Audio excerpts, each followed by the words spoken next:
start off by saying that I am delighted and honored to be here. I was really pleased that I was asked to be here for a number of reasons, but because I think the main reason for me is because mental health is an area that's often overlooked at these kinds of conferences. I've been fortunate to be at a number of plant-based nutrition conferences. I haven't really heard a lot of people talking about how plant-based nutrition impacts mental health. And then on the other side, when I've been to psychiatry conferences, then they don't really talk about nutrition. So it seems to me that this is an area where we need to intersect. And I think that a lot of people still have no awareness that nutrition is important for mental health. Right? We've heard a lot today, and I see a lot of people nodding. Yes, it's important for heart disease. Yes, it's important for the prevention of cancer and diabetes. But what about for our brain and the other organs that contribute to our mental health? So that's why we're going to discuss this for the next 30 minutes. Full disclosure, this presentation is usually an hour, so I'm going to try to do it in 30 minutes. So I took out all the graphs and stats and all that kind of stuff, which maybe for this time of day isn't so bad. I also don't have any pictures of fist-sized gangrenous wounds. You can decide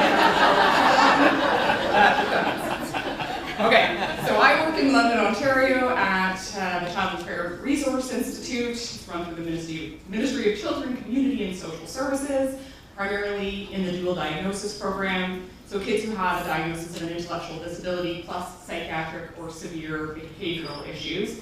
And then I provide some telepsychiatry and work consulting for family health teams. And I have a fellowship in integrative medicine, which is through the University of Arizona. So that's kind of something that steered me more into looking at nutrition. I don't have anything to include. Okay, so the three kind of main points that I want to touch on in our Coles Notes version today is first, this idea that what is good for your health from the neck down, perhaps not so surprisingly, is also good for your health from the neck up. It seems evident, but it's not something that we've really talked about a lot in psychiatry.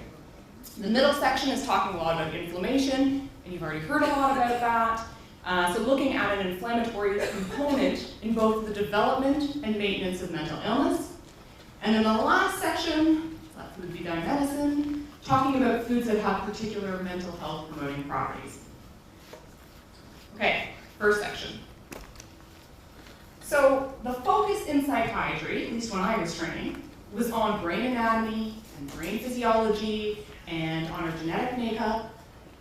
And I don't think anybody could possibly argue that these things aren't important in mental health, right? We know that they can affect our predisposition to certain illnesses, they contribute to their onset and maintenance.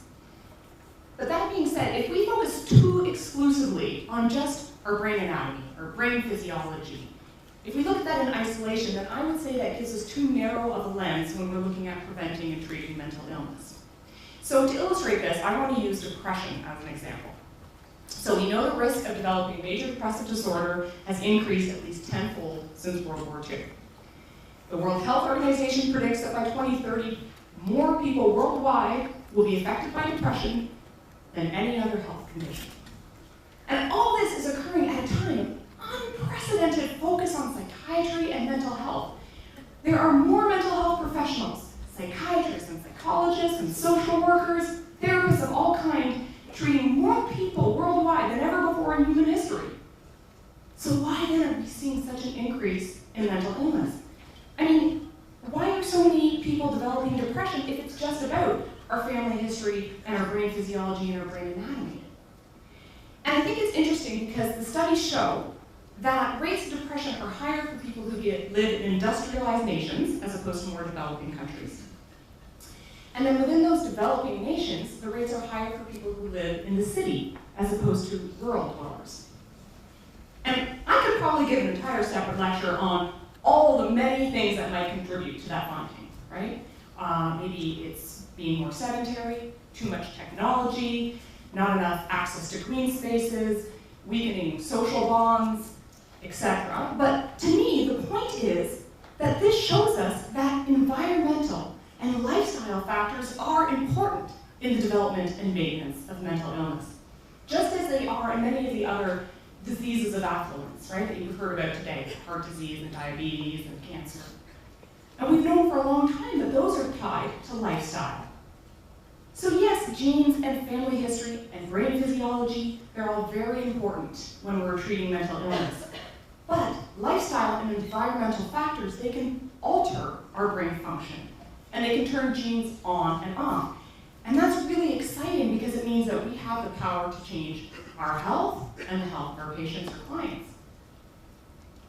So if lifestyle factors do play such an important role in mental health, then shouldn't we be focusing more on them as part of our intervention and treatment plans?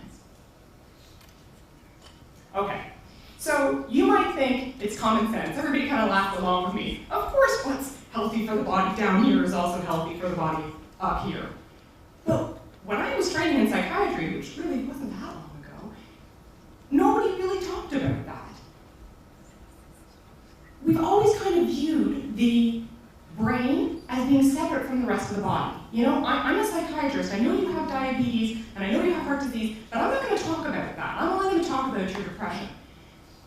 But I would challenge my colleagues to say, you're never really going to achieve optimum mental health in your patients if you ignore what's going on in the rest of the body and don't work collaboratively with their other healthcare professionals.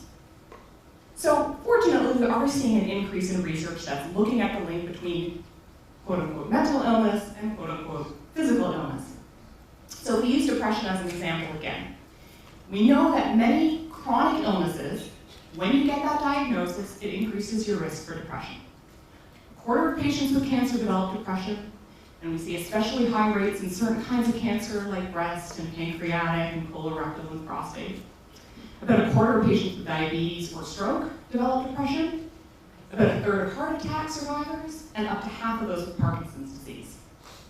There's increased rates of depression and obesity, autoimmune diseases, respiratory diseases, neurologic diseases, thyroid disease.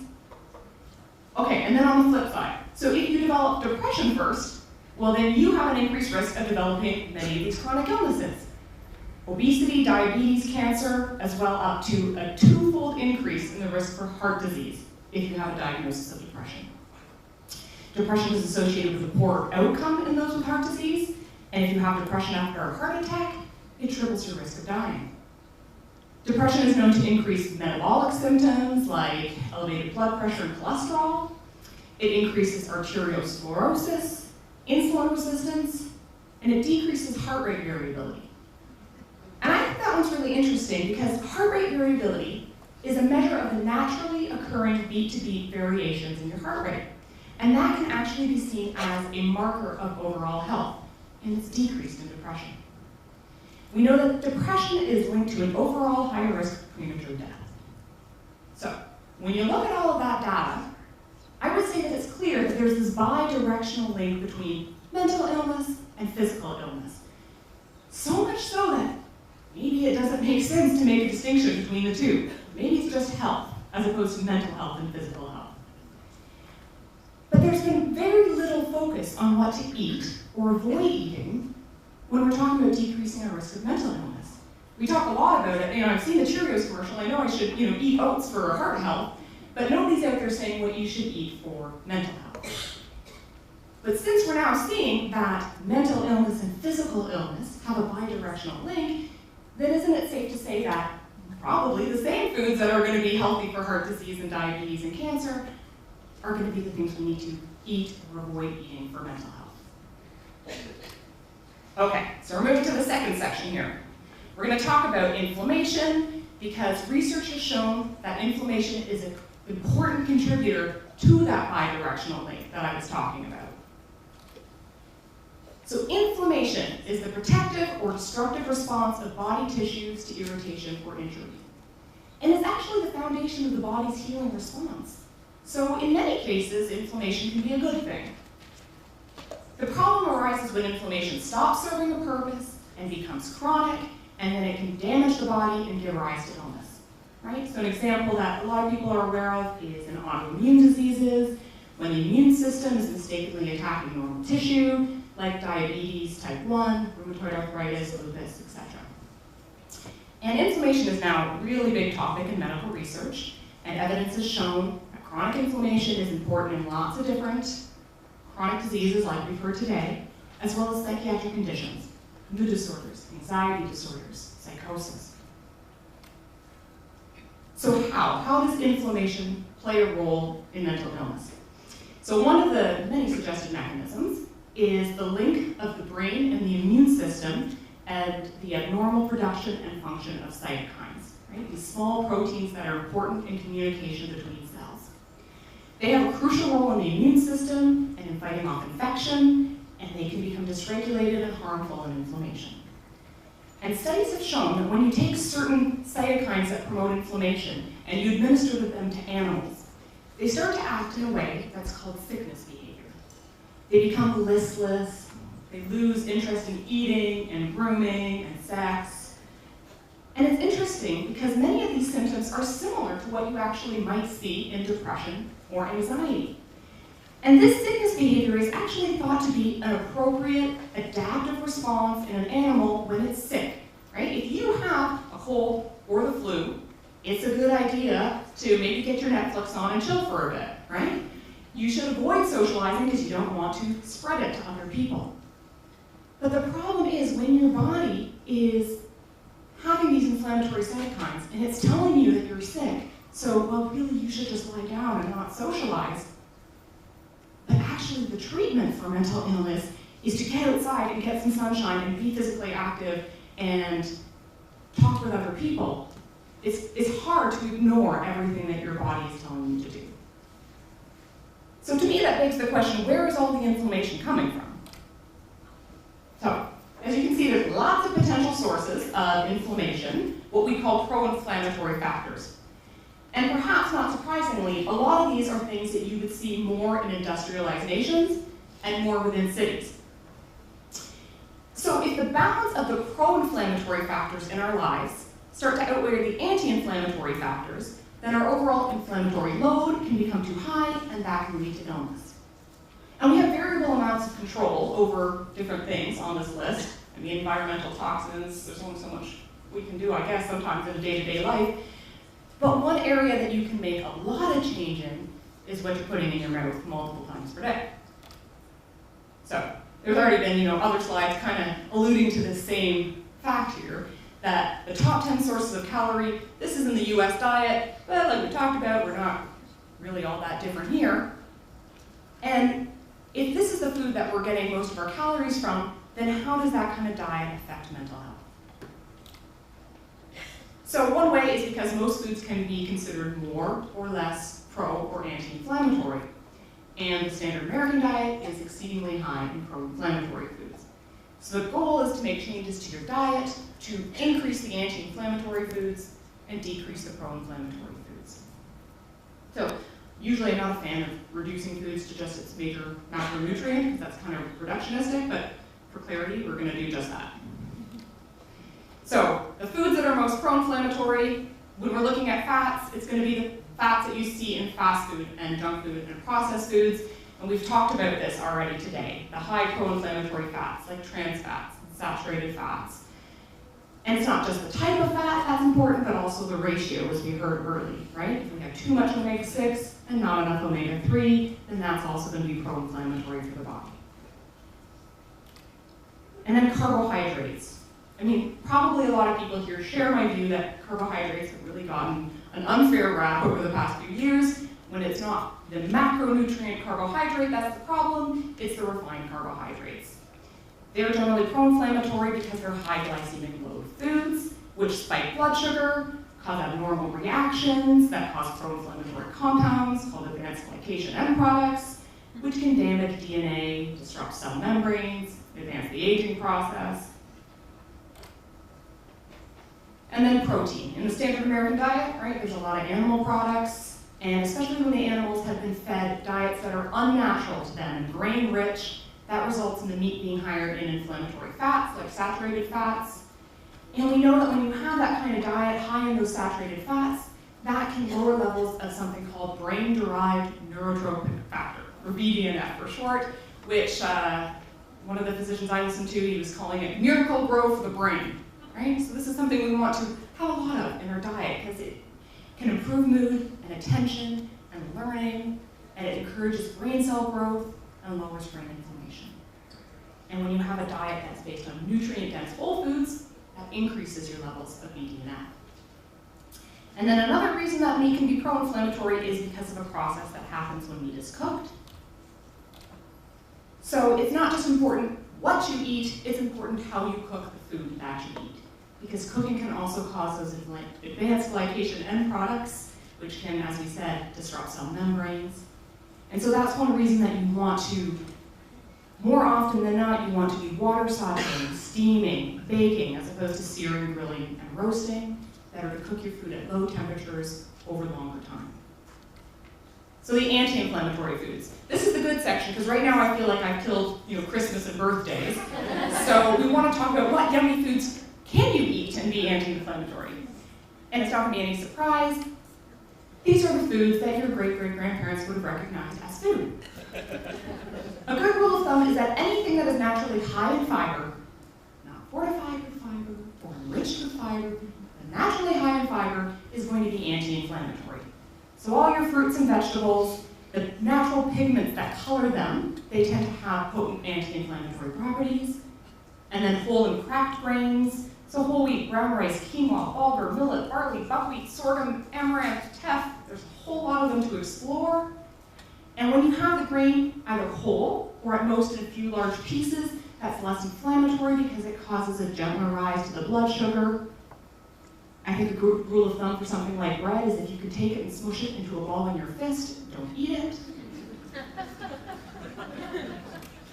And then starchy roots and tubers and squashes, emphasizing plant-based proteins, beans, lentils, whole soy foods, right? We want to be avoiding the processed soy as much as possible, and focusing on fats, which are on the balance more anti-inflammatory, right? Like the monounsaturated fatty acids in olives, or the omega-3 fatty acids.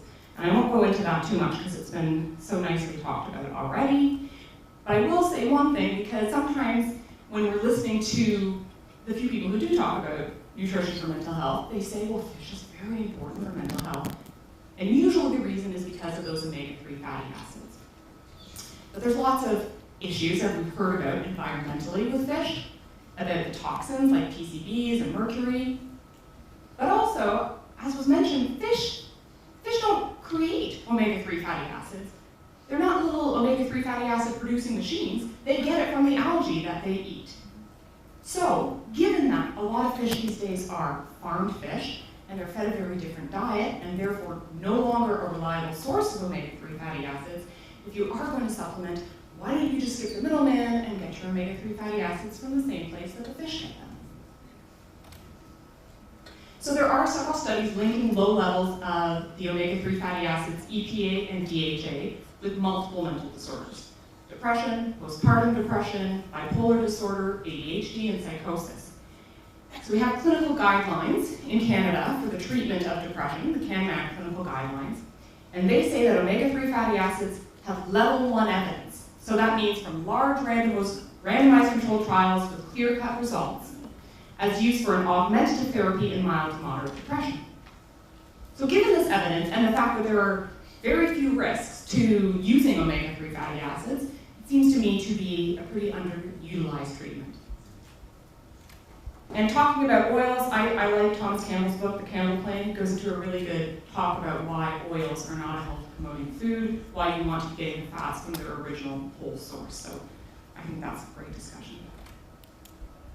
And I like to talk in broad principles because I think it's really easy to get bogged down, small details, the hype around certain foods.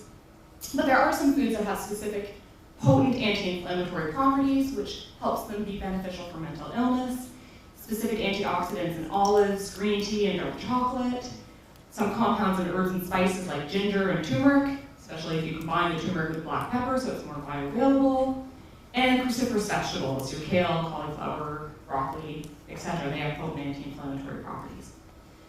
But overall, when we're looking at making the diet more pro-inflammatory, all the main points converge to suggest that following a diet of mainly plants, whole foods, that's likely the best way to maximize physical and mental health. We need a humor break.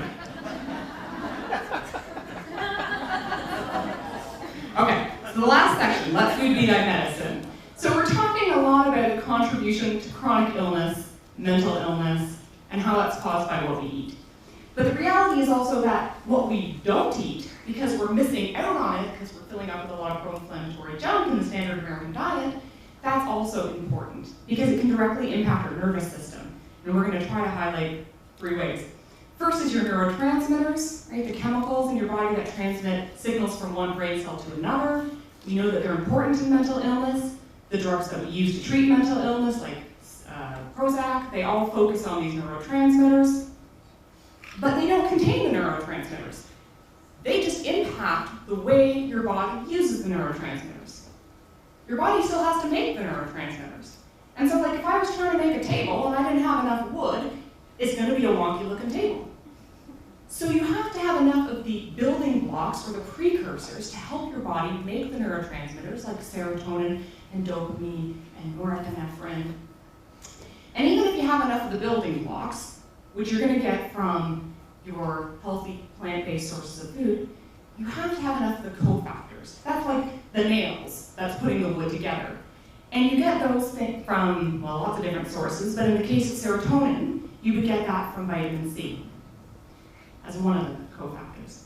So some of the precursors, if we're coming back to serotonin, we know that serotonin comes from the precursor L-tryptophan, and you get L-tryptophan in your diet from things like soybeans, oats, dates, sesame, chickpeas, sunflower seeds.